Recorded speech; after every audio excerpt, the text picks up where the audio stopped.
નમસ્કાર વિદ્યાર્થી મિત્રો, ઓનલાઈન એજ્યુકેશનમાં આપ સૌનું સ્વાગત છે. ધોરણ 9 વિષય ગણિત, પ્રકરણ નંબર 1માં આપણે સ્વાધ્યાય 1.માં આગળ થોડું સમજવાનું છે.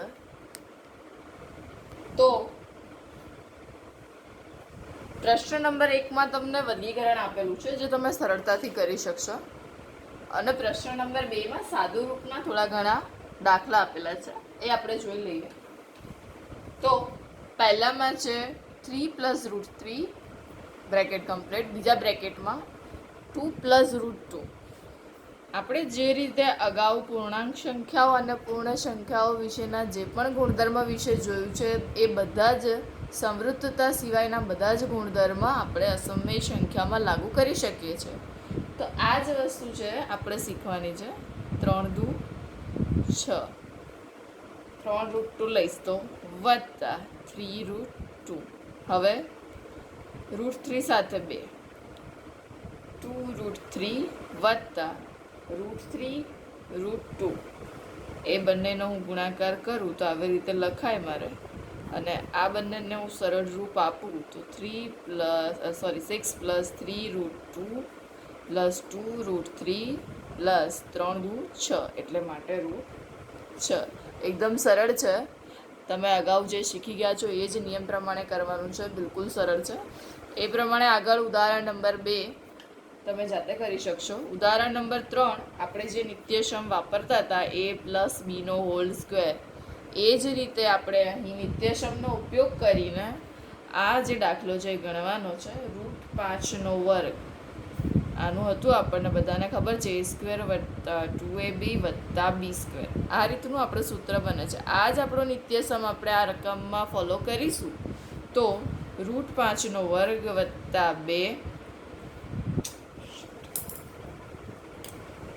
2 √5 × √2 વત્તા √2². √5² કરીએ તો સિમ્પલ 5 આવશે, 2 એમના એમ, 5 દુ 10 વત્તા √2² કરીશું તો વર્ગમૂળ અને વર્ગ બંને નીકળે, માટે આપણે અહીં 2 લખીએ. હવે 5 અને 2 સમાન સંખ્યાઓ છે, આપણે સાથે લઈ લઈએ તો આવી રીતે લખાય. તો આ જે સમાન સંખ્યાઓ છે એ બંને 5 + 2 7 + 2 √10. બરાબર છે. સેમ એ જ રીતે પ્રશ્ન નંબર 2માં દાખલા નંબર 4 છે. બ્રેકેટમાં √5 - √2, બીજા બ્રેકેટમાં √5 + √2. આ તમને કંઈ a² - b² જેવું થોડું નિત્યસમ છે. બરાબર છે. આપણે અગાઉ જે પણ નિત્યસમ જોઈ ગયા છે, હરેક નિત્યસમ તમારે ઉપયોગમાં લેવા પડશે, અને એના હરેક વિશે તમારે ધ્યાન રાખવું પડશે, તો જ તમે આ દાખલા સરળતાથી કરી શકશો. a² - b² કરીએ તો a + b ને a - b આવે. બરાબર છે. સેમ એ જ નિત્યસમ આપણે અહીં રિવર્સ લાગુ કરીએ તો આ પહેલું પદ છે એનો વર્ગ ઓછા બીજા પદનો વર્ગ. √5² શું થશે? 5. √2² શું થશે? 2. 5માંથી 2 જશે તો આપણે જવાબ શું આવશે? 3. બરાબર છે. હવે એ રીતે પ્રશ્ન નંબર 3 જે છે કે ભાઈ પાઈને એક વર્તુળના પરિઘ અને તેના વ્યાસના ગુણોત્તર તરીકે દર્શાવવામાં આવે. પરિઘ છે c અને એનો વ્યાસ છે d. બરાબર છે. બંને વિરોધાભાસી છે, અને એનો ઉકેલ કેવી રીતે આવે? તો આ પાઈ જે છે એ અસમય સંખ્યા છે.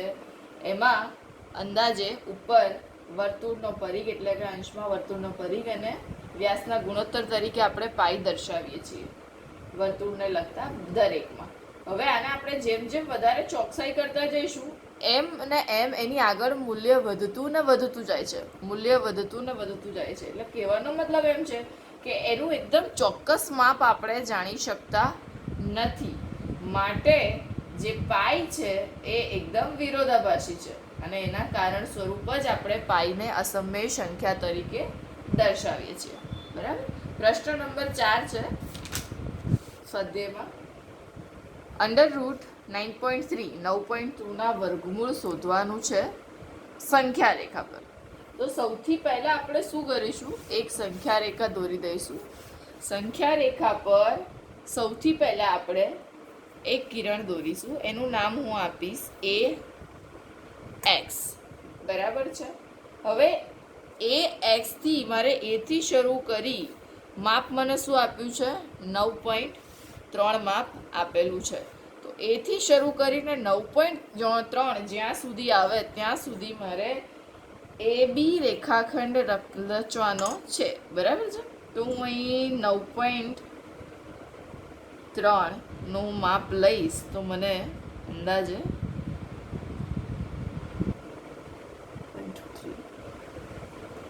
અહીં બી હું લઈ શકું. આપણને જે રકમ આપી છે એનું માપ મેં અહીં લખ્યું છે 9.3. બરાબર છે. તમે બધા અહીં જોઈ શકો છો. હવે આપણી પાસે 9.3 માપ આવી ગયું છે. હવે આપણે શું કરવાનું છે કે ભાઈ આ જે માપ છે એને આગળ જતા, એટલે કે બી એક્સ આપણને કિરણ મળે છે, એ કિરણ પર 1 એકમ વધારાનું માપ લેવાનું છે. હું અહીં 1 એકમ જેટલું વધારાનું માપ લઉં તો અહીં આવશે સી. એટલે કહેવાનો મતલબ એમ છે કે એ બી છે એ કેટલું માપ છે 9.3 અને બીસી છે એ કેટલું છે 1 એકમ. બરાબર. અહીંયા સુધી બધાને સમજ પડી છે. હવે એસીને પીમાં છેદતો રેખાખંડ.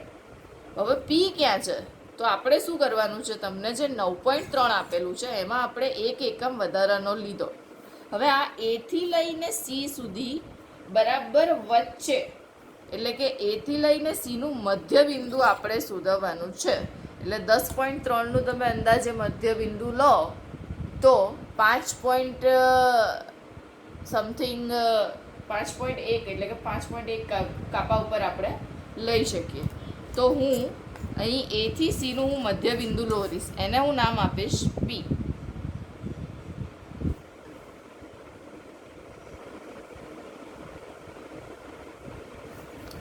આ થયો પી.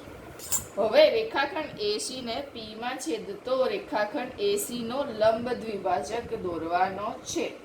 લંબ દ્વિભાજક મેં અહીં પી બતાવ્યો. તમને આઈડિયા આવ્યો કઈ રીતે લંબ દ્વિભાજક તમે બતાવી શકો. તમને જે માપ એ થી સી આપ્યું છે એનું એક્ઝેક્ટ સેન્ટર બિંદુ હોય એનું મધ્ય બિંદુ ગણાશે. હવે આપણે શું કરવાનું છે કે પીને કેન્દ્ર લઈ આ જે આપણે એ થી પીની સંખ્યા છે એને જેટલી માપનું એક અર્ધવર્તુળ દોરવાનું છે. તો અર્ધવર્તુળ માટે આપણે પરિકર લઈશું. મેં તમને કહ્યું એમ કેટલા માપનું દોરવાનું છે. મેં જે દ્વિભાજક બનાવ્યો છે પી બિંદુ પર, એ પી બિંદુથી એનું માપ લેવાનું છે. તો હું અહીં એથી લઈ અને પીનું માપ લઈશ અને પીને કેન્દ્ર ગણી અને આપણે ચાપ મારીશું તો આવી રીતનું કંઈક ચાપ મરાશે. બરાબર છે. આ મેં દોર્યું અર્ધવર્તુળ. પીને કેન્દ્ર લઈ અને આપણી ત્રિજ્યા કેટલી લેવાની છે, એથી લઈ અને પી સુધીની ત્રિજ્યા કરી અને એને અનુરૂપ આપણે ચાપ મારીશું. બરાબર છે.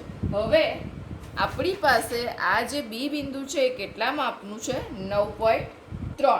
હવે બી બિંદુ એ આપણે એસીને લંબ, એનો મતલબ શું છે કે એક્ઝેક્ટ 90 ડિગ્રી ધરાવતું હોય એવું માપ આપણે આ ચાપ પર છેદવાનું છે. તો આ જે બી બિંદુ છે એને હું લંબ એટલે કે એક્ઝેક્ટ 90 ડિગ્રી પર જ્યાં એ ચાપને છેદશે એ બિંદુને હું નામ આપીશ ડી. બરાબર છે. આ મેં અહીં આપ્યું નામ ડી. તો આ જે મળ્યું રેખાખંડ બી થી ડી એ મને શું મળશે √9.3. બરાબર છે. હવે આ જે તમને 9.3 મળ્યો છે તમારે આનું એક્ઝેક્ટ બી ડીનું માપ લઈ અને એને ચાપ બી થી એક્સ બાજુ આપણે મારવાની છે. બરાબર. હવે આ રેખાખંડ પર આપણને જે પોઈન્ટ મળે છે એને હું નામ આપી દઈશ કે આ જે મને બિંદુ મળશે એ સંખ્યા રેખા પર √9.3નું નિરૂપણ થશે. ફરી એક વખત સમજાવી દઉં છું. સ્ટેપ બાય સ્ટેપ યાદ રાખશો, સરળતાથી રહેશે. રેખાખંડ એટલે કે આપણી સંખ્યા રેખા પર તમને જે પણ રકમ આપી છે 9.3 અંડર રૂટ, એનું માપ લઈ અને એક રેખાખંડ એ બી રચવાનો છે. એના પછી એક એકમ વધારે રચવાનો છે, એ આવશે તમારે એથી સી. હવે એથી સીનું એક્ઝેક્ટ મધ્ય બિંદુ લેવાનું છે, એટલે એ આવશે તમારે પી. હવે આ જે તમે અહીંયાથી એથી પી અને પીથી સી, એટલે કે પી કહેવાનો મતલબ મધ્ય બિંદુ છે, એથી પીનું માપ લઈ પરિકર વડે અને આપણે પીને કેન્દ્ર ગણી અને અર્ધવર્તુળનો ચાપ મારવાનો છે. અહીં તમે જે ચાપ મારશો એમાં આપણે વચ્ચે બિંદુ 2 કવર થઈ જશે, સોરી બી. આ જે બિંદુ છે એને આગળ આપણે લંબ દ્વિભાજક રચવાનો છે કે જે આપણે જે વર્તુળનો ચાપ માર્યો એમાં એક જગ્યા પર છેદશે. તો આ જે બિંદુ છેદશે એને આપણે નામ આપીશું ડી. તો આપણને આ જે બી અને ડી રેખાખંડ મળે છે એ 9.3નો મળે છે. આ આપણને જે બી ડી રેખાખંડ મળ્યો એ 9.3નું છે, પરંતુ હજી આપણે સંખ્યા રેખા પર 9.3નું નિરૂપણ શોધવાનું બાકી છે. એના માટે આપણે શું કરવાનું છે, આ જે બીડીનો રેખાખંડ છે કે એ તમારે પરિકર વડે માપ લઈ, બીથી ડીનું માપ લઈ અને તમારે સંખ્યા રેખા પર આગળની બાજુ એક ચાપ મારવાનો છે. આ ચાપ જે બિંદુ પર આવશે એ બિંદુ તમારું રૂટ 9.3 સંખ્યા રેખા પર સંગત સંખ્યા દર્શાવશે. બરાબર છે. એકાદ વખત તમે સાથે કોઈ એક રકમ લઈને કરશો, આ ઉદાહરણ પ્રમાણે કરશો તો તમને સમજવામાં સરળતા રહેશે. હવે આપણે આવીએ છીએ પ્રશ્ન નંબર 5 પર. સંખ્યાના છેદનું સમયકરણ કરવાનું છે. પહેલો અને બીજો એકદમ ઇઝી છે, નથી કરાવતી. જે થોડો અઘરા જેવો લાગશે તમને એ કરાવું છું. છે તો ઇઝી જ, પણ છતાં બી એક સંખ્યા આપેલી છે, અંશમાં 1 છે, છેદમાં √5 પ્લસ √2. છેદનું સમયકરણ કરવાનું છે. એનો મતલબ એમ છે કે આપણે સંખ્યાને એવી રીતે અનુરૂપ બનાવવાની છે કે એનો જે છેદ છે એનું સમયકરણ આપણે કરી શકીએ. સમયકરણ કેવી રીતે કરવાનું એ મેં તમને કહેલું છે. અહીં આપણે સમયકરણ જોઈએ તો હું અહીં નહીં, ફરીથી આની આ જ રકમ લખીશ, 1/5 વત્તા √2. તમે નિત્યસમ જુઓ અને નિત્યસમ યાદ રાખશો તો જ તમને આ દાખલા સમજ પડશે. અહીં આવે છે √5 પ્લસ √2. આને અનુરૂપ મારે છેદનું સમયકરણ કરવા માટે નીચે કઈ સંખ્યા લખવી પડશે? √5 માઇનસ √2. હવે જો હું છેદમાં આ સંખ્યા લખું તો મારે અંશમાં પણ એ સંખ્યા લખવી જ પડે, કારણ કે મારે રકમ બદલવાની નથી. આ સંખ્યા હું છેદમાં અંશમાં લખીશ તો જ આ રકમ એની એ રહેશે, અધરવાઇઝ આપણી રકમ બદલાઈ જાય, જે આપણે કરવાનું નથી. હવે આ જે છેદ છે એનું સમયકરણ કરશો તો નિત્યસમ પ્રમાણે શું થશે? આ અંશનું સમયકરણ કરું તો 1/5 રૂટમાં 2 અને છેદનું સમયકરણ કરીશ તો મને 5 - 2 મળશે. આગળના સ્ટેપ પર જઈએ તો √5 માઇનસ √2, છેદમાં 5માંથી 2 જશે તો કેટલા રહેશે? 3. આ છે આપણો છેદનું સમયકરણ કરેલાનો answer. Same as it is આપણે આ બીજો દાખલો ગણીએ તો 1/7 માઇનસ 2. હવે આના છેદનું સમયકરણ કરીશ તો શું થશે? છેદમાં √7 પ્લસ 2. મેં છેદમાં મૂક્યું તો મારે અંશમાં પણ આની આ રકમ મૂકવી પડશે. બરાબર છે. આ બંનેના છેદનું સમયકરણ કરીશ, અંશનું કરું અને છેદનું કરું તો અંશમાં આવશે √7 પ્લસ 2, છેદમાં આવશે 7 માઇનસ 4. બરાબર છે. તો √7 પ્લસ 2, 7માંથી 4 જશે તો આન્સર આવશે 3. બરાબર. તો આ થતું આપણું સ્વાધ્યાય 1.5. હવે આપણે કેટલાક ઘાતાંકના નિયમો અગાઉ 7મા ધોરણમાં લગભગ શીખી ગયા છીએ, મૂળ સંખ્યાને રિલેટેડ અને એ સિવાય પણ. તો અહીં આપણે વાસ્તવિક સંખ્યાઓ માટે ઘાતાંકના નિયમો જોઈએ. સેમ એ જ રીતે છે, કોઈ જ ફરક નથી, પણ આપણે એક વખત યાદ કરી લઈએ જેથી તમને લોકોને થોડું રિવિઝન થઈ જાય. સંખ્યા તમને ધારો કે એ અને બી ધન વાસ્તવિક સંખ્યા હોય અને એમ અને એન સમય સંખ્યા હોય તો ઘાતાંકના કયા નિયમો લાગુ પડે? ગુણાકાર, એટલે કે જો ઘાતનો ગુણાકાર હોય, જો સંખ્યાઓનો ગુણાકાર હોય તો એ ઘાતનો શું થાય? સરવાળો. આ બધા નિયમો આપણે અગાઉ ભણી ગયેલા છીએ. એટલા કારણે જ હું તમને સરળતાથી કહું છું કે જ્યારે પણ એ અને બી ધન વાસ્તવિક સંખ્યા હોય અને ઉપર આપેલી ઘાત સમય સંખ્યા હોય તો જો આ બે સંખ્યાનો ગુણાકાર હોય તો ઘાતનો શું થાય? સરવાળો. એ જ વસ્તુ ભાગાકારમાં, જો એ બંને સંખ્યાનો ભાગાકાર હોય તો જે ઘાત મોટી છે એ જગ્યાએ બાદબાકી થાય. સપોઝ કે હું અહીંયા માનું છું કે એમ, કે આ જે અંશ છે એની ઘાત મોટી છે તો એની ઘાતની બાદબાકી ક્યાં થશે? અંશમાં. બીજી શક્યતા એવી છે કે આ જે મેં સંખ્યા લીધી છે એમાં નીચેની સંખ્યા એટલે એની જે એન ઘાત છે એ એન ઘાત એમ કરતાં મોટી હોય તો જ્યાં ઘાત મોટી છે આપણે ત્યાં જ ઘાતનો બાદબાકી કરવાની છે. ત્રીજી કન્ડિશન કે સપોઝ કે બંનેની ઘાત સમાન હોય તો તમને જવાબ શું મળશે? 1. હવે આવે છે ઘાતની ઘાત. તો જ્યારે સંખ્યા ધન વાસ્તવિક છે અને બંને ઘાત સમય સંખ્યા છે તો ઘાતની ઘાત હોય તો શું કરવાનું? બંને ઘાતનો ગુણાકાર એટલે m ઇન્ટુ n.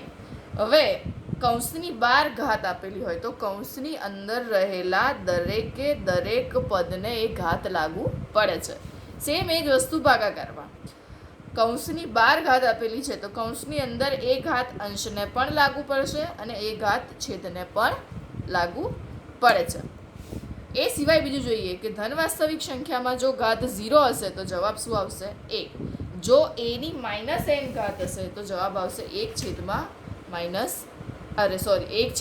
એની n ઘાત. બરાબર?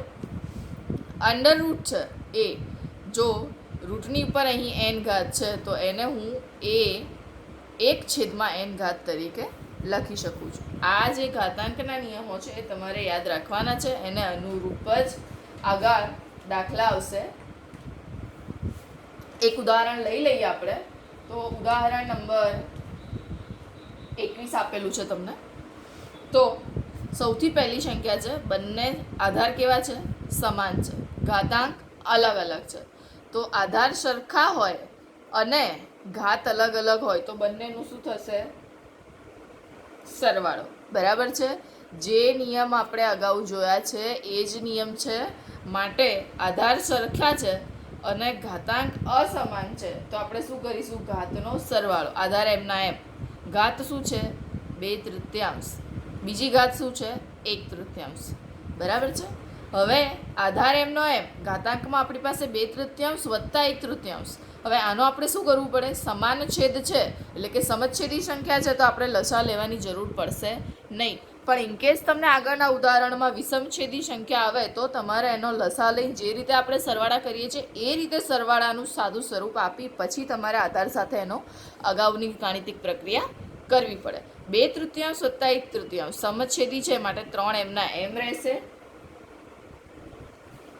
અને અંશમાં શું આવશે? 2 વત્તા 1. બરાબર છે? હવે 2 ને 1 3 છેદમાં 3. 3 3 ઉડી જશે. જવાબમાં શું આવશે? 1. તો 2 ની ઉપર 1 ઘાત હોય તો તમારો જવાબ શું મળશે? 2. એકદમ સરળ દાખલા છે. શાંતિથી સમજશો તો એકદમ સરળતાથી કરી શકશો. જે આપણે અગાઉ કરેલા છે એ જ દાખલા છે, કોઈ જ ફરક નથી. હવે આવે છે બીજું એક ઉદાહરણ લઈએ. તો આધાર 3 છે, ઘાતની ઘાત છે. તો આપણે આગળ જોયું કે ભાઈ ઘાતની ઘાત હોય તો શું કરવું પડે છે? બંને ઘાતોનો ગુણાકાર.